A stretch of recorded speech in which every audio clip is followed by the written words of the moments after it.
¿Qué tal? ¿Cómo le va?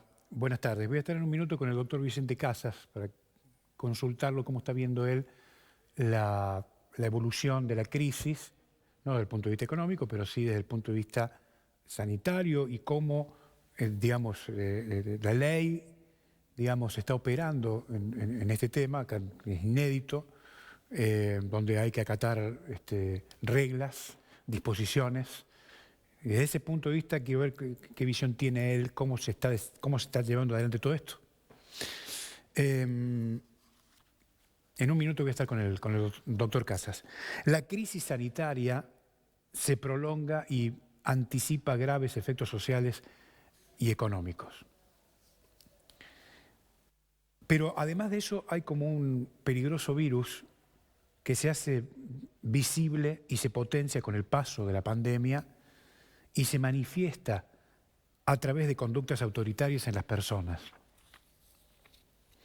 Y es el caso del señor Morales, porque, el gobernador es la figura más visible en todo esto, que viene manteniendo, creo yo, un sostenido crecimiento de menor a mayor en la curva de sus comportamientos autoritarios desde 2015 hasta hoy. Y me parece, a propósito de esto que les estoy comentando, me parece apropiado repasar una suerte de historia clínica sobre los episodios protagonizados por el señor Morales que certifican su comportamiento autoritario. Desde el enfrentamiento con los periodistas de este medio, pasando por las descalificaciones a empresarios del transporte que en un momento del conflicto dijo: ustedes son ineficientes y mafiosos, hasta las trompadas en la mesa en el marco de una discusión que mantuvo el gobernador en su momento con productores tabacaleros. O el caso del gravísimo conflicto por la fiscalía del doctor Ficoseco, descalificando incluso a los procuradores nacionales que vinieron aquí a interiorizarse sobre qué magnitud tenía este conflicto institucional, ¿se acuerda?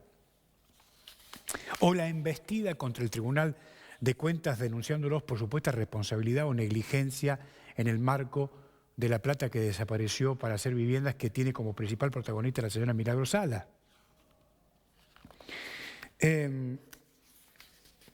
Pero este cuadro, diría yo, sintomatológico, se agrava aún más con la salida del juez Vaca.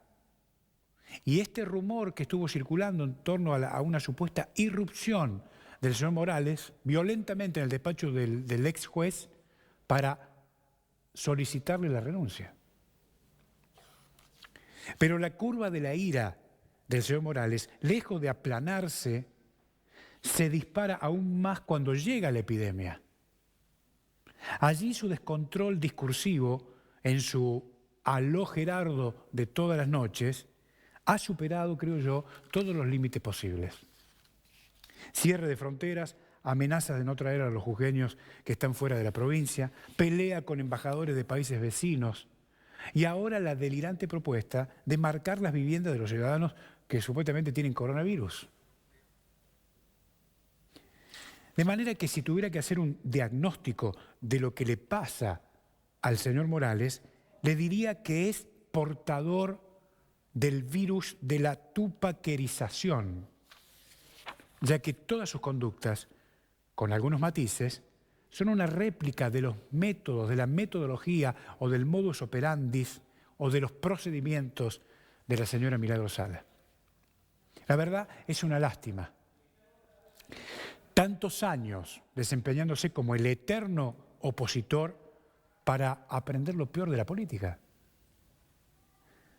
Superada la pandemia, lo que queda, créame, es un escenario muy preocupante. Mire, el manejo autoritario de cada crisis que enfrenta el señor Morales, la falta de transparencia en la administración de los recursos públicos que se utilizan para enfrentar las crisis, la falta de consensos y de un plan para afrontar particularmente la crisis económica y alimentaria que ya está instalada.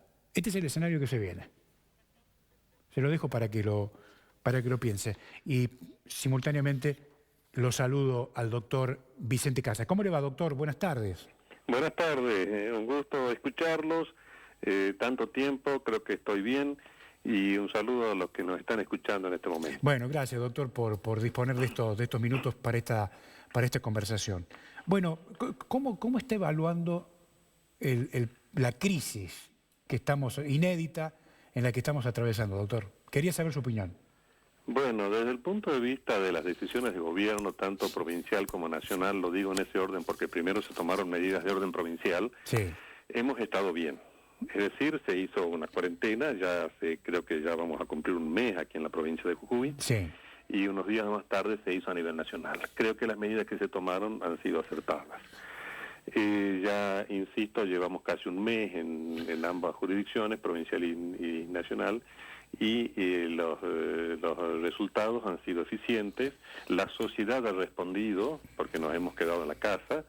Creo que hubo las salidas justificadas o un poco más, pero la sociedad respondió bien. Ahora, quisiera hacer un reconocimiento de eso porque otras naciones no lo han hecho y han tenido consecuencias muy penosas. Ahora, mi temor en este momento es que no tengamos la tentación de hacer de esta pandemia un dogma. En esto hay muchos factores, por supuesto, ¿no? La medicina, la higiene, la salud pública no son ciencias exactas. Son ciencias humanísticas, que dentro de lo cual la ciencia ocupa un lugar importante, la ciencia social. Quiero decir que hemos tenido un éxito importante. Ahora, cuando nosotros escuchamos decir al presidente de la Nación, no quiero que haya más de 100.000 muertos, a estar a los resultados después de un mes de cuarentena, es posible, es casi seguro que no lo vamos a tener. Entonces, no antepongamos eso, no hagamos de esto un dogma. Un dogma es una verdad, un hecho, una manifestación, una realidad que es eso, que lo que yo digo es un dogma, es una realidad y no se puede discutir. No, esto hay que discutirlo. Hay que discutirlo para empezar a levantar las barreras de la cuarentena. Yo creo que en el ámbito de Jujuy también ocurre un poco lo mismo. Ya habría que ver a esta altura de los acontecimientos, casi un mes de la cuarentena, de empezar a liberar algunas actividades. Por supuesto, de manera provisoria, porque en esto influye algo importante en nuestras vidas, que es el miedo. El miedo es humano. Y es razonable que lo tengamos. Todos tenemos miedo a que pase algo. Felizmente ha pasado, todo lo que los gobiernos han hecho ha estado bien, ¿no? Y lo que ha pasado ha sido un resultado mínimo frente a otras naciones que han tenido unas consecuencias peores. Ahora, aquí habría que empezar a levantar un poco esto de las restricciones que existen, decía, porque ya amerita que así se haga. Con restricciones, porque si, por ejemplo, ¿cuál es el problema, cuál es el miedo que el gobierno y la sociedad tienen en este momento, nacional y provincial? Que haya una avalancha de infectados y no haya suficientes médicos, no haya suficientes respiradores y no haya suficiente medicina. Es razonable. Bueno, entonces levantemos. Desde mañana, por ejemplo, por 2 días, no todas las actividades, pero hay actividades laborales y comerciales que tienen que empezar a liberarse después de un mes de una buena prueba que hemos tenido en la nación y en la provincia. Está bien que los que ingresan a la provincia se hagan el control, está muy bien. Y bueno, ya allí vamos más seguros. Entonces yo diría eso, nosotros no hagamos de esto una situación que no se puede discutir, sino que hay que empezar a liberarla. ¿Sabe por qué? Porque esto ya avecina en el mundo entero una crisis económica de manera descomunal. ¿Y qué es lo que traen las crisis económicas? Las crisis económicas también se llevan vidas. Entiendo. Las crisis económicas también se llevan salud. Y las crisis económicas también se llevan bienes. Y no vamos a estar ajenos a eso. Entonces hay que empezar a preparar con tiempo y con cuidado. Esto no quiere decir que mañana todos salgamos, sino que mañana, digo yo, el día que el gobierno lo diga, salgamos con cuidado y a la prevención. con barbijo, con todo lo que se ha venido diciendo. Entonces, cuando hacemos de esta una situación que no podemos hablar o que no podemos discutir, bueno, vamos a ir por un mal camino. ¿Usted cree que este tipo de emergencias inéditas, al menos para nosotros, invita a la manifestación de algunas conductas autoritarias? ¿Cómo lo ve usted desde el derecho al tema? Sí, pareciera que sí, pareciera que sí. Y sabe que como conductas autoritarias, y también voy a permitirme agregarle algo, como conductas de dudas y de desconfianzas, que está bien que las tengamos porque también forman parte de la naturaleza humana, pero que buscan un sentido distinto a cómo tiene que manejarse. Por ejemplo, está mal que el presidente o el gobernador, llámese como se llame, tomen las decisiones solos con su gobierno. Tienen que convocar a los sectores de las fuerzas productivas, a los empresarios, a los industriales, a los comerciantes, a los gremialistas, a todos, para ver cómo se va a levantar. Porque esto no es una cuestión de uno solo. Hasta ahora lo van llevando bien, pero no es una cuestión de uno solo, sino es de todos. Entonces hay conductas autoritarias. Cuando, por ejemplo, a nosotros nos enteramos por los medios de comunicación que hay un periodista, Jonathan Viale, que le ha pasado lo que le ha pasado por haber opinado de una manera determinada. Sí. Bueno, a eso evidentemente es el ejercicio de una autocracia muy, muy difícil de ver que nosotros podemos tener mañana un poquito de tranquilidad en la opinión, ¿no es cierto? Aprovecho para solidarizarme con él. No lo conozco más que por los medios de comunicación, pero me parece que lo que se le ha hecho no es justo haberle hecho eso. Entiendo. Otra cuestión, cuando aquí ocurrió un hecho en la Nación, un hecho muy delicado, hay unos sobreprecios con la compra de fideos y de aceites, donde el gobierno nacional es como si la cosa fuera del vecino. Él debería haber hecho la denuncia penal, y la hizo una abogada, Silvina Martínez, sí, que creo que es una particular. Está muy bien la actuación de ella, pero ¿y el gobierno qué hizo? No hizo ninguna denuncia. Es más, el fiscal antes de ayer le ha dicho al ministro de Economía: usted tiene que hacer una investigación en el ministerio. ¿Qué le está diciendo? Usted haga el sumario, y no lo ha hecho el sumario. Entonces esas son situaciones que a mí me preocupan mucho, y es mi deber señalarla frente a la pregunta que usted me hace, ¿no? Porque no debe haber pasado. Además nos dicen que hay 15 funcionarios que habrían pedido, a los cuales les habrían pedido la renuncia, pero no se menciona cuáles son. No se dice quiénes están, no se dice dónde están ahora. Es probable que sigan a la función pública. No hay acceso al expediente. Y no hay acceso al expediente. Es decir, se vulnera con eso una característica de la forma republicana de gobierno, que es la publicidad de los actos gubernamentales. Entiendo. Señores, se procede a situaciones miserables, ¿no es cierto? Perdónenme la expresión, porque aprovecharse de una pandemia, aprovecharse de la salud, del peligro de muerte de una persona para facturar sobre precios de la forma que se lo ha hecho, es tener una actitud muy, yo no me animaría a decir de nuevo lo que acabo de decir, pero tenemos que pensar esto y tenemos que exigir. Fíjese lo que ocurre en muchas cosas. Bueno, paso un poquito al ámbito de la provincia. Aquí se hablaba que el gobernador iba a marcar las casas de los domicilios de las viviendas que tenían alguna sospecha. Sí. Es como marcar. Esta mañana felizmente escuché por la radio que el periodista Lanata le pregunta y él ha dicho no, el gobernador de la provincia de Jujuy ha dicho no vamos a hacer eso. Bueno, pero parece que en algún momento se pensó. ¿Y por qué se pensó? No salió a decir yo no he pensado ni lo iba a poner en acción o en dinámica, esa práctica tan difícil, ¿no es cierto?, tan de marcar a la gente o los domicilios de la gente. Él no salió a decir que no lo iba a hacer, no lo desconoció, dijo no lo vamos a hacer, es decir que lo pensaba hacer. ¿Y dónde está la fuerza de esto? Está en ustedes, en los periodistas que tienen que seguir, en la sociedad también, Yo como integrante de la sociedad no me voy a sacar la responsabilidad de señalar cuando vea algunas cuestiones que no están bien. Entonces esto es lo que preocupa. Doctor, ayer, anoche, el diputado Mario Negri dijo es necesario que funcionen los tres poderes del Estado. Sí. Y Mario Negri es un aliado de Evo Morales. Sí. Y aquí estamos esperando que alguien apriete un botón para que funcione la justicia, apriete otro botón para que funcione la legislatura. ¿Cómo lo ve? Bueno, a eso me gustaría agregarle algo más. Sí. La señora vicepresidenta, la señora Cristina, sí, parece ser que le ha pedido a estar, a lo que los medios dicen, una declaración de certeza a la Corte Suprema de Justicia de la Nación, sí, para ver si es que pueden sesionar de modo virtual. Sí. Bueno, Es lo mismo que me pregunta usted, yo quiero referirme a lo que también la señora Cristina estaría haciendo. Bueno, la forma virtual es algo que en este momento se impone, pero para el funcionamiento. Tiene razón en la pregunta que usted me hace, en donde el único que parece que existe en este momento es el gobernador de la provincia. Claro.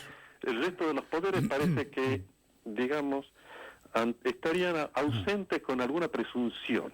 No sé si están ausentes con presunción de no volver más, de estar en su casa, o lo que el Código Civil por ahí define, que de alguna manera no me animaría a decirlo. Están ausentes. Bueno, tienen que empezar a tener presencia de alguna manera. Mire, yo estoy en las 2 universidades privadas, y en las 2 universidades privadas nos están exigiendo que digamos clases o comunicaciones virtuales con los alumnos, y lo estamos haciendo en la medida de nuestras posibilidades técnicas. Entiendo. Tiene que hacerse. Y la señora Cristina, quiero volver a ello, habría realizado ese pedido de declaración de certeza, a ver si va a ser válido, eficaz o no.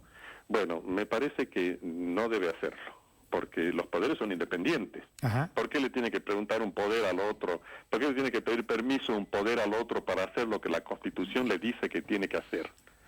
Entonces, ¿por qué? Porque tiene miedo, tiene alguna inseguridad, que si mañana quiere reunir a los senadores no los puede reunir, porque no hay número, porque no están de acuerdo en alguna decisión que ella está pensando tomar. Todo esto podemos pensarlo. Sí, claro. Porque el hecho generador de estos pensamientos está dado de esta manera, la desconfianza. Ahora, doctor, ahí lo interrumpo ahí un minuto, si me permite, ¿no? Sí. Digo, ¿se puede interpretar que este tipo de pandemia